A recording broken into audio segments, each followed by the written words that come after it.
Hi guys, welcome to JJ Mom's Lifestyle. எல்லா போலும் இறைவனைக்கு தீபாவளிக்கு முறுக்கு இல்லைண்டா எப்படி? இன்றைக்கி நம்ம வந்து 2 வகையான முறுக்கு நான் செஞ்சுருக்கிறேன்.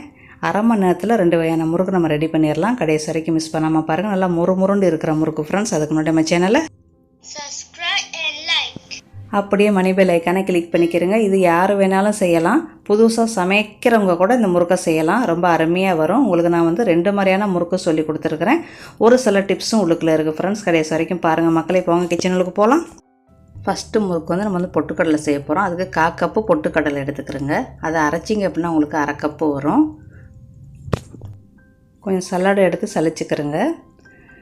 1/4 கப்பு பொட்டுக்கடலை எடுத்து அரைச்சோம் அப்படின்னா நம்மளுக்கு 1/2 கப்பு. ஸ்பூன் கணக்குனா நம்மளுக்கு 3 ஸ்பூன் வரும் ஃப்ரெண்ட்ஸ். அவ்வளோதான். அப்புறம் 1 கப்பு அரிசி மாவு, இடியப்பம் கொலக்கட்டையெல்லாம் செய்வோம்ல அந்த மாவு போடுங்க. போட்டு அதையும் சலிச்சுக்கிறோங்க. அப்புறம் 2 மாவையும் நல்லா மிக்ஸ் பண்ணிக்கிறோங்க. அப்புறம் கொஞ்சோன்னு உப்பு, எள்ளு, ஓமம் போட்டுக்கிறோங்க. போட்டு மிக்ஸ் பண்ணிக்கிறோங்க. அப்புறம் 1 ஸ்பூனு பட்டர். 1 கப் அரிசி மாவுக்கு 1 ஸ்பூன் பட்டர் போதும். பட்டரா இல்லை உங்கள் வீட்டில் என்ன இருக்கோ அதை போட்டுக்கிறோங்க. தண்ணி ஒரு 1.5 கப்பு தண்ணி தேவைப்படும். நம்ம எந்த கப்பில் மாவு எடுத்தோமோ அதுலேருந்து ஒரு 1.5 கப்பு தண்ணி நம்மளுக்கு தேவைப்படும். தண்ணியை பார்த்துக்கிறோங்க. பார்த்துக்கிட்டு சப்பாத்தி மாவு மாதிரி பிணைஞ்சிக்கிறோங்க. இதில் 2 மாதிரி இருக்குது. சப்பாத்தி மாவு மாதிரி பிணைஞ்சு நம்ம புழிஞ்சோம் அப்படின்னா நம்மளுக்கு அப்படியே புழுண்டு வரும். சேர்ந்து வராது. உங்களுக்கு சேர்ந்து வரணும்னா நம்ம கொஞ்சம் கொலன்னு பிணைஞ்சிக்கிறணும். இந்த மாவு பக்குவம் நம்மளுக்கு புழுண்டு வர்றது. நான் உங்களுக்கு இதையும் காட்டுறேன் அதையும் காட்டுறேன் ஃப்ரெண்ட்ஸ். சரியா? நான் எடுத்துருக்கிற உரை மர உரை 5 கன்று உள்ளது. சாதாரண முறுக்கு 5 கன்று செய்வோம்ல அந்த உரல் இது. அதில் தான் நான் செய்கிறேன். இது நம்ம புழுண்டு செய்கிறது தான். ஃபஸ்ட்டு செய்கிறது நம்ம புழுண்டு செய்கிறது. அதுக்கு சப்பாத்தி மாவு பக்குவம் போதும் நம்மளுக்கு. இதில் கூட நம்ம செய்ய வேண்டியதில்லை. உங்களுக்குன்னு நான் சொல்லி காட்டுறேன்.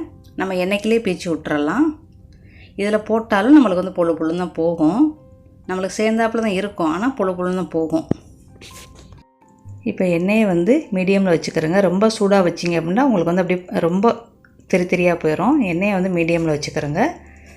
நம்மளுக்கு சப்பாத்தி மாவு மாதிரி பிணைஞ்சு நம்ம செஞ்சோம் அப்படின்னா நம்மளுக்கு அந்தளவுக்கு ரவுண்டு ஷேப் கிடைக்காது. நம்மளுக்கு புழுண்டு வர்றவங்க சப்பாத்தி மாவு மாதிரியே பிணைஞ்சிக்கிறலாம். புழுண்டு எடுக்கிறவங்க என்ன செய்யலாம், ஒரே சட்டிக்கில் எல்லா மாவையுமே பீச்சு விட்டுக்கிறலாம். ஒரு உரலுக்குள்ள மாவை நல்லா பீச்சு விட்டிங்கன்னா ஒரே இதாக அள்ளிடலாம். முடிஞ்சிருச்சு. இந்த மாதிரி போட வேண்டியதில்லை. இது நம்மளுக்கு கொஞ்சம் புழுன்னு தான் வரும். நான் உங்களுக்கு நல்லா அழகாக ரவுண்டாக வர்றதை காட்டுறேன் ஃப்ரெண்ட்ஸ். சரியா? வெதுவெதுப்பான தண்ணி ஊற்றி நீங்கள் பிணைஞ்சிருங்க. அப்போ உங்களுக்கு நல்லா ரவுண்டு ஷேப்பு வரும். கொஞ்சம் மாவு கொஞ்சம் சொதன்னு வச்சுக்கிறோம். அவ்வளோதான். சப்பாத்தி மாவு பக்குவத்துக்கு வச்சோம்னா நம்ம புழுன்னு தான் அள்ளணும். நான் எப்போவுமே அப்படி தான் ஃப்ரெண்ட்ஸ் செய்வேன். எனக்கு அதை ரொம்ப பிடிக்கும். பாருங்கள், உங்களுக்கு ரவுண்டு ஷேப்பு வரணும் அப்படின்னா மாவு எப்படி இருக்குன்னு நான் காட்டுறேன் பாருங்கள். நம்மளுக்கு சப்பாத்தி மாவோட இன்னும் இலகுவாக இருக்கணும். அதுக்கு நீங்கள் கொஞ்சம் வெதுவெதுப்பான தண்ணியை வச்சுக்கிட்டு தண்ணியை தொளிச்சு விட்டு பிணைஞ்சிக்கிறோங்க. பிணைஞ்சிக்கிட்டிங்க அப்படின்னா உங்களுக்கு நல்லா ரவுண்டாக எதுவுமே உதிரியாலாம் போகாத முறுக்கு நல்லா இருக்கும். இந்த இப்போ காட்டுறேன் பாருங்கள்.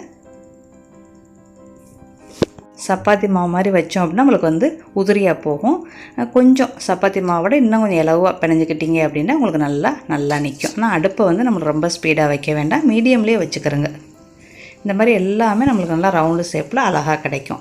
இப்படி வேணுங்கிறவங்க இப்படி செஞ்சுக்கிறோங்க. உங்களுக்கு புழுண்டு வேணும் அப்படின்னு நினைக்கிறவங்க அந்த மாதிரி சப்பாத்தி மாவு மாதிரி செஞ்சுக்கிறோங்க ஃப்ரெண்ட்ஸ். இவ்வளோ தான் ஃப்ரெண்ட்ஸ்.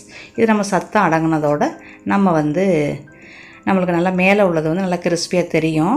இப்படி தொட்டு பார்த்தீங்கன்னா உங்களுக்கு தெரியும். அதோட நம்ம பிரட்டி விட்டுற வேண்டியது. அடுப்பு எப்போவுமே மீடியம்லேயே வச்சுக்கிறோங்க. நல்லா கோல்டன் கலரில் ஆகும். வெள்ளையாகவும் எடுக்கலாம், கோல்டன் கலராகவும் எடுக்கலாம். நான் எல்லா முறுக்குமே நல்லா கோல்டன் கலர்லேயே எடுத்துட்டேன். அது உங்கள் விருப்பம். கலர் உங்கள் விருப்பம். இந்த மாதிரி சத்தம் அடங்கிருச்சு அப்படின்னா நம்மளுக்கு முறுக்கு நல்லா கிறிஸ்பியாக வந்துருச்சுன்னு அர்த்தம். நம்ம எடுத்துட வேண்டியது ஃப்ரெண்ட்ஸ். இவ்வளோ தான் பொட்டுக்கடலை முறுக்கு அருமையாக ரெடி பண்ணியாச்சு. இப்போ நம்ம எல்லா முறுக்கையுமே செஞ்சிட்டோம். ரொம்ப சூப்பராக வந்திருக்கு ஃப்ரெண்ட்ஸ். கண்டிப்பாக ட்ரை பண்ணி பாருங்கள். இப்போ நான் உங்களுக்கு உடைச்சி காட்டுறேன்.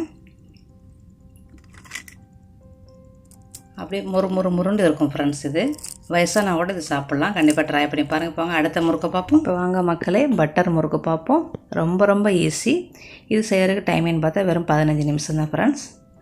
1/4 கப்பு பொட்டுக்கடலை எடுத்துக்கிறோங்க. அதை பொடி பண்ணிக்கிறோங்க. பொடி பண்ணிங்க அப்படின்னா உங்களுக்கு 1/2 கப்பு மாவு வரும். நம்மளுக்கு தேவை 3 ஸ்பூன் மாவு. ஒரு கப்பு அரிசி மாவுக்கு 3 ஸ்பூனு பொட்டுக்கடலை மாவு, கடலை மாவு 2 ஸ்பூன் வேணும். 1 கப்பு அரிசி மாவு, வறுத்த இடியப்ப அரிசி மாவு வேணும் நம்மளுக்கு. அப்புறம் பொட்டுக்கடலை மாவு நான் உங்களுக்கு ஸ்பூன் கணக்கே காட்டிடுறேன், 3 ஸ்பூனு. 100 கிராம் அரிசி மாவுக்கு வந்து 3 ஸ்பூனு பொட்டுக்கடலை மாவு நீங்கள் போடணும். அப்புறம் 2 ஸ்பூனு கடலை மாவு போடுங்க.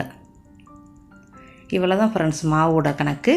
1 கப்புக்கு 3 ஸ்பூனு 2 ஸ்பூனு அவ்வளோதான்.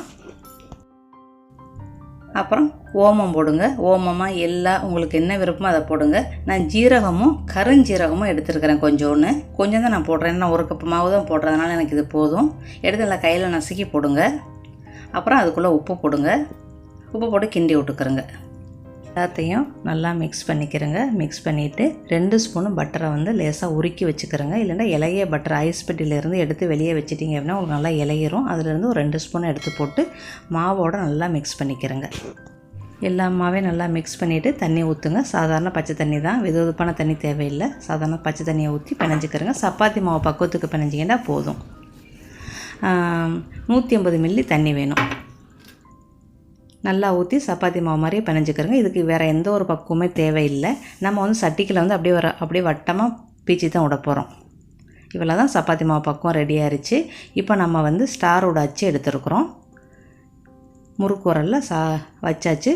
ஒரு காவாசியை வச்சாச்சு. இது வந்து 3 சட்டிக்கு கரெக்டாக வரும் நம்மளுக்கு. இது வந்து ஒரு சட்டி. வருஷம் தீபாவளிக்கு வந்து நீங்கள் புதுசாக முறுக்கு செய்கிறீங்க அப்படின்னா இந்த மாதிரி சின்னதாக நீங்கள் செஞ்சுக்கிறங்க இந்த மாதிரி. ஆனால் இது ஒன்றுமே ஆகாது, நம்மளுக்கு கையிலலாம் தெரிக்காது, பயம் இல்லாமல் செய்யுங்க. நம்ம வந்து அந்த ஒரு இதுக்குள்ள உலக்கைக்கில் இருக்கிற மாவு ஃபுல்லாக வந்து ஒரு சட்டிக்கு கரெக்டாக வரும். நான் உங்களுக்காண்டி நான் பாதியாக நான் இதை செய்கிறேன். இவ்வளோ தான் நான் போடுறேன் பாருங்கள். அப்போ நம்மளுக்கு வந்து நல்லா சத்தம் அடங்கினதோட நம்ம திருப்பி போட வேண்டியதான். கிறிஸ்பி ஆயிடுச்சு பாருங்கள். நான் இந்த மாதிரி கொஞ்சமாக போட்டு காட்டுறதுனால நான் வந்து 2 தடவை இதை செய்கிறேன். ஒரு தடவை செய்கிறத இன்னும் கொஞ்ச நேரத்தில் உங்களுக்கு கிறிஸ்பியாக போயிடும், எடுத்துருவேன். அவ்வளோதான், எண்ணெய் அடங்கிருச்சு பார்த்திங்களா. இப்போ நம்ம வந்து அள்ளிட வேண்டியதாக முடிஞ்சிருச்சு. இப்போ அதை எடுத்துகிட்டு இன்னும் கொஞ்சம் பேலன்ஸ் மாவு பாதி இருக்குல்ல, அதை நான் இப்படி போட்டுட்டேன். இப்போ வந்து இன்னும் 2 மடங்கான மாவு இருக்குது. ஒன்று வந்து அந்த முறுக்கு உரல் உள்ளுக்கே இருக்குது, இன்னொன்று வந்து சட்டிக்கில் இருக்குது ஃப்ரெண்ட்ஸ். இன்னும் ஒரு 2 தடவை செஞ்சோம் அப்படின்ட்டா நம்மளுக்கு முடிஞ்சிருச்சு. ஒரே உரல் உள்ளுக்குள்ளதை ஒரே சட்டிக்கில் அழகாக இப்படி பிச்சு விட்டுறலாம். இந்த மாதிரி செஞ்சிட்டிங்க அப்படின்னா உங்களுக்கு ரொம்ப ஈஸியாக இருக்கும், நம்மளுக்கு கேஸும் மிச்சம். கண்டிப்பாக இந்த மாதிரியே செய்யுங்க. இப்போ நல்லா கொஞ்சம் சத்தம் அடங்கினதோட கொஞ்சம் கோல்டன் கலர் வந்ததோடு நீங்கள் திருப்பி போட்டுருங்க. கையிலெல்லாம் படவெல்லாம் செய்யாது, தைரியமாக செய்யுங்க. நல்லா கிறிஸ்பியாக நல்லா முறுமுருண்டு இருக்கும் ஃப்ரெண்ட்ஸ். செய்கிறது ரொம்ப ஈஸி, ரொம்ப டேஸ்ட்டாக இருக்கும். இனிமேல் நம்ம கடைக்கெல்லாம் போயெல்லாம் வாங்கலாம் வேண்டியதில்லை. முடிஞ்ச அளவு நம்ம வந்து வீட்டிலேயே செஞ்சுக்கிறலாம். எமர்ஜென்சிக்கு நம்ம கடையில் போய் வாங்கிக்கிற வேண்டியது ஃப்ரெண்ட்ஸ், அவ்வளோதான். இது வந்து 1 கப்பு மாவுக்குள்ளே அளவு நான் சொன்னது. இப்போ எல்லா மாவையுமே நம்ம வந்து பொரிச்சாச்சு. இப்போ நான் உங்களுக்கு காட்டுறேன், நீங்களே பாருங்கள் எவ்வளோ முறுமுருண்டு இருக்குது அப்படின்ட்டு. செய்கிறதும் ரொம்ப ஈஸி, நல்லா ருசியான முறுக்கு ஃப்ரெண்ட்ஸ். ரொம்ப ஈஸியாக செஞ்சிடலாம். வயசானவங்க கூட இந்த முறுக்கை சாப்பிட்லாம். கண்டிப்பாக நீங்கள் இந்த வருஷம் தீபாவளிக்கு இந்த மாதிரியான ஈஸியான முறுக்கை செஞ்சு தீபாவளியை கொண்டாடுங்க ஃப்ரெண்ட்ஸ். அடுத்த வீடியோவில் சந்திக்கிறேன். தேங்க்யூ ஃபார் வாட்சிங். உங்களுக்கு இந்த வீடியோ பிடிச்சிச்சு அப்படின்னா லைக், கமெண்ட் கொடுங்க. உங்கள் ஃப்ரெண்டு ஃபேமிலிக்கு ஷேர் பண்ணுங்கள். பாய், see you.